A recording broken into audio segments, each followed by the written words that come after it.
ክብደት ለመቀነስ የግድ ስፖርት መስራት አያስፈልገንም። ስፖርት መስራት ወይም የሰውነት እንቅስቃሴ ማድረግ ብዙ ጥቅሞች አሉት። ከዛም ውስጥ አንዱ ክብደታችን እንድንቆጣጠር ይረዳናል እንደ አጋዥ ሆኖ። ነገር ግን ክብደት የምንጨምርበት ዋነኛው ምክንያት የአካላዊ እንቅስቃሴ ወይም የስፖርት እጥረት አይደለም። ጤና ይስጥልኝ፣ ሰለሞን እባላለሁ። በዚህ ቪዲዮ በመጀመሪያ ክብደት የምንጨምርባቸው ዋና ምክንያቶች ምን እንደሆኑ እናያለን። በመቀጠል ክብደት ለመቀነስ ወይም ያን ለመከላከል ምን ማድረግ እንዳለብን፣ መፍትሄው ምን እንደሆነ እናያለን። በመጨረሻም የአካል እንቅስቃሴ ወይም ስፖርት በምን መልኩ ክብደታችን ለመቆጣጠር እንደሚረዳን እናያለን። ክብደት የምንጨምርባቸው ብዙ ምክንያቶች አሉ። ከነዛ ውስጥ ዋናዎቹ በዋነኛነት ክብደት እንድንጨምር የሚያደርጉን ሰውነታችን ውስጥ ከምግብ ጋር የምንመገበው ከመጠን ያለፈ የግሉኮስ መጠን እና እሱን ተከትሎ ሰውነታችን በጣፊያ ወይም ፓንክሪያሳችን በኩል የሚያመነጨው ከመጠን ያለፈ የኢንሱሊን ሆርሞን መጠን ነው በዋናነት ክብደት እንድንጨምር የሚያደርገን። በሁለተኛ ደረጃ የምናስቀምጣቸው ሌሎች ምክንያቶች አሉ ክብደት እንድንጨምር የሚያደርጉን፣ ግን እነሱ መጀመሪያ ከጠቀስናቸው ምክንያቶች ጋር አብረው የሚሄዱ ወይም ያን የሚያባብሱ ናቸው እንጂ የግድ በራሳቸው ክብደት መወፈርን በአብዛኛው ጊዜ የሚያመጡ አይደሉም። በሁለተኛነት ከምናስቀምጣቸው ምክንያቶች ውስጥ ጄኔቲክስ፣ በቂ እንቅስቃሴ አለማድረግ፣ ስትረስ እና አንዳንድ ሜዲኬሽኖች ይገኙበታል። በዚህ ቪዲዮ የምናተኩረው ሁለቱ ዋና ክብደት የምንጨምርባቸው ምክንያቶች ላይ ሲሆን የአካላዊ እንቅስቃሴ ማድረግ ወይም ስፖርት መስራት በምን መልኩ እንደሚያግዘንም አብረን እናያለን። ግሉኮስና ኢንሱሊን እንዴት ክብደት እንድንጨምር እንደሚያደርጉን ለመረዳት በመጀመሪያም ግሉኮስ ሰውነታችን ውስጥ ምን አይነት ተጽዕኖ እንዳለው እናያለን። ግሉኮስ ሰውነታችን በቀላሉ ኃይል ለማግኘት የሚጠቀምበት አይነት ምግብ ሲሆን ከተለያዩ የአትክልት ውጤቶች እናገኘዋለን። ጥራጥሬዎች፣ ስራስሮች እና የመሳሰሉት። ሁሉም ሳይሆኑ አብዛኛዎቹ ካርቦሃይድሬቶች ከተመገብናቸው በኋላ ሰውነታችን ውስጥ ከገቡ በኋላ ወደ ግሉኮስነት ይቀየራሉ። ለምሳሌ ከጥራጥሬና ከድንች የምናገኘው ስታርች ሰውነታችን ውስጥ ወደ ግሉኮስ ይቀየራል። ግሉኮስ በዋናነት ከተለያዩ ምግቦች ነው የምናገኘው። ከዛ በተጨማሪም ሰውነታችን ራሱ ግሉኮስ መስራት ይችላል።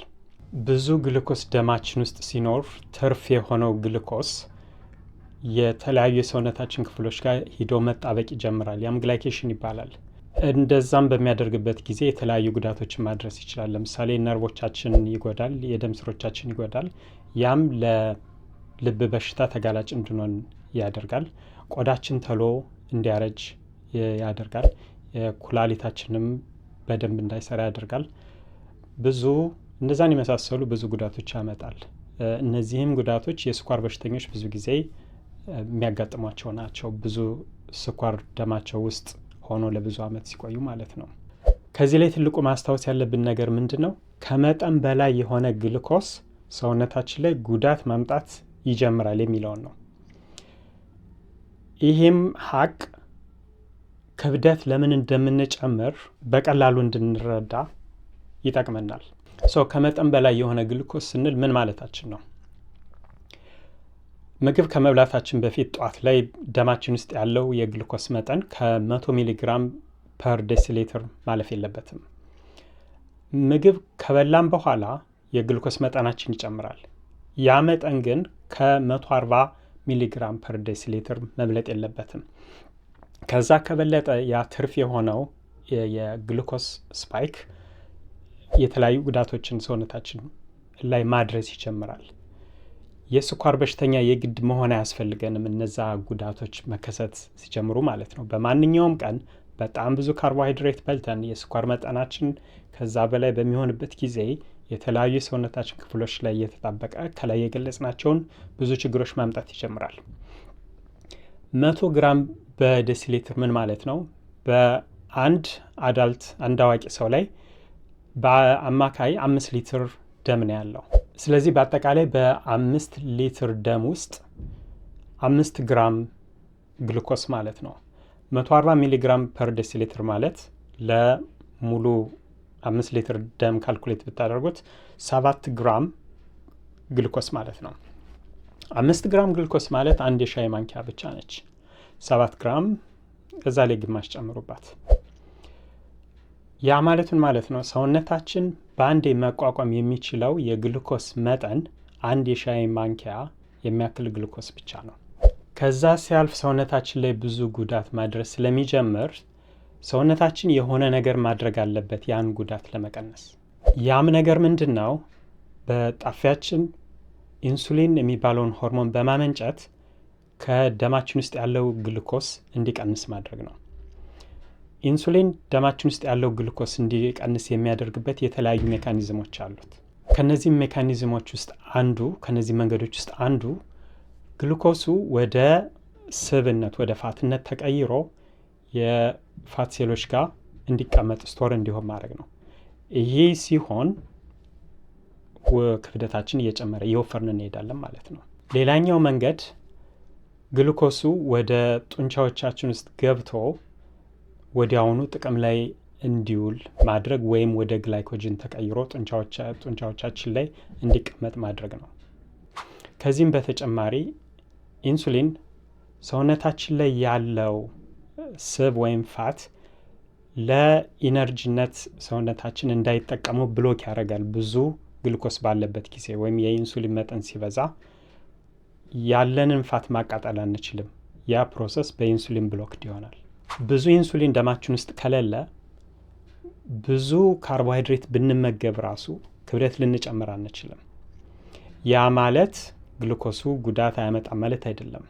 ስለዚህ ክብደት በዋናነት የምንጨምረው ምግባችን ውስጥ ብዙ ካርቦሃይድሬት ሲኖር ያም ካርቦሃይድሬት ወደ ግሉኮስ ተቀይሮ የብለድ ግሉኮሳችን የደማችን ግሉኮስ መጠን ከመጠን በላይ ሲሆን ያንንም የሚያመጣውን ጉዳት ለመቀነስ ሰውነታችን ከደማችን እንዲወጣ በሚያደርገው እርምጃ ነው።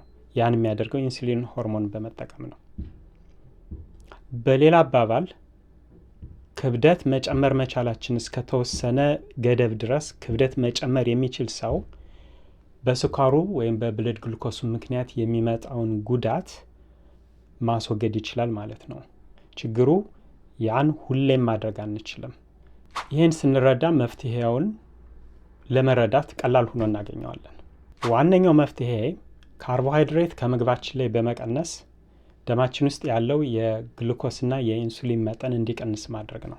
ከሶስቱ ማይክሮኒትሪየንቶች ውስጥ ማለትም ከፕሮቲን፣ ካርቦሃይድሬት እና ፋት ብዙ ኢንሱሊን ሰውነታችን እንዲያመርት የሚያደርገው ካርቦሃይድሬት ነው። ፕሮቲን በተወሰነ መጠን በትንሹ ብቻ ነው የኢንሱሊን መጠናችን የሚጨምረው።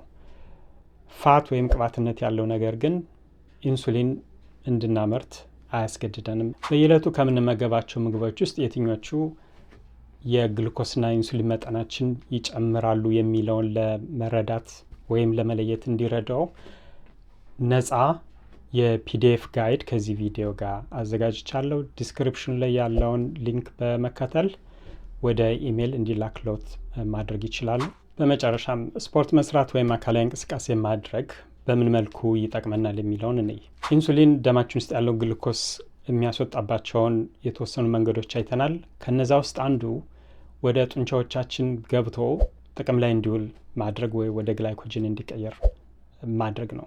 ካርቦሃይድሬት ያለው ምግብ ከተመገብን ከ10 ደቂቃ በኋላ ወተን ለ15 ወይም 20 ደቂቃ ወክ ብናደርግ ከ20 እስከ 30% የሚሆነውን ግሉኮስ ማቃጠል እንችላለን። ስለዚህ ሁሌም ከምግብ በኋላ ከቻላችሁ የስራ እረፍት ላይ ሊሆን ይችላል፣ ቤት ልትሆኑ ትችላላችሁ። ባላችሁበት ቦታ በተመቻችሁ ሁኔታ የተቻላችሁን ያህል 15ም 20 ደቂቃ ወክ ብታደርጉ እንቅስቃሴ ብታደርጉ ሰውነታችሁን በብዙ መልኩ ማገዝ ትችላላችሁ ማለት ነው። ከዚህ ተጨማሪ ብዙ ጡንቻ ያላቸው ትልቅ ጡንቻ ያላቸው ሰዎች ብዙ ግሉኮስ መሳብ ይችላሉ ከደማቸው ማለት ነው። እሱም ጤነኛ የሆነ ግሉኮስ መጠን ደማችን ውስጥ እንዲኖር ያደርጋል ማለት ነው።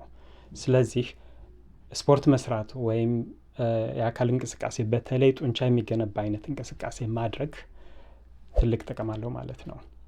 ነገር ግን ስፖርት መስራት በራሱ ብቻውን ያለ ኢንሱሊን ሆርሞን ወይም ግሉኮስን ጨምረን ሳናስብ ስፖርት ብቻ የምንሰራ ከሆነ ውጤታማ ላንሆን እንችላለን። እርግጠኛ ነኝ ብዙዎቻችሁ ያንን ኤክስፔሪየንስ አድርጋችኋል። ምግብ ብቻ በማስተካከል ግን ክብደታችን ማስተካከል እንችላለን። ማፋጠን ከፈለግን ስፖርት መጨመር እንችላለን። በዚህ ቪዲዮ የጠቀስኳቸው ነጥቦች በሙሉ በሳይንሳዊ ጥናት የተደገፉ ናቸው። እነሱ ማየት ከፈለጋችሁና ተጨማሪ ማንበብ ለምትፈልጉ ሊንኮችን ዲስክሪፕሽን ላይ አስቀምጫለሁ። ነፃ የፒዲኤፍ ጋይዱ በአማርኛና በእንግሊዝኛ ወደ ኢሜይላችሁ እንዲላክላችሁ ማድረግ አትርሱ። የሱም ሊንክ ዲስክሪፕሽኑ ላይ ይገኛል።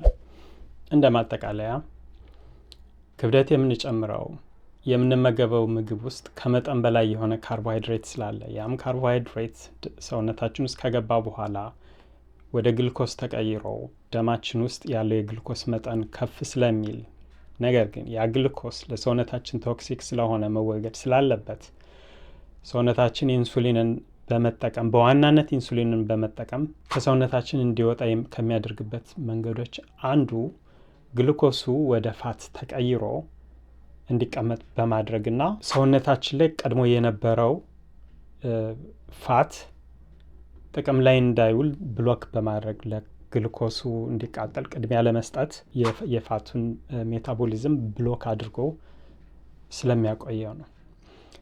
ይህን አንደርስታንድ ካደረጋችሁት ብዙ ነገሮችን ቀላል ያደርጋል። በዚህ አጭር ቪዲዮ በጣም ሰፊ የሆነን ቶፒክ ነው ለማሳጠር የሞከርኩት።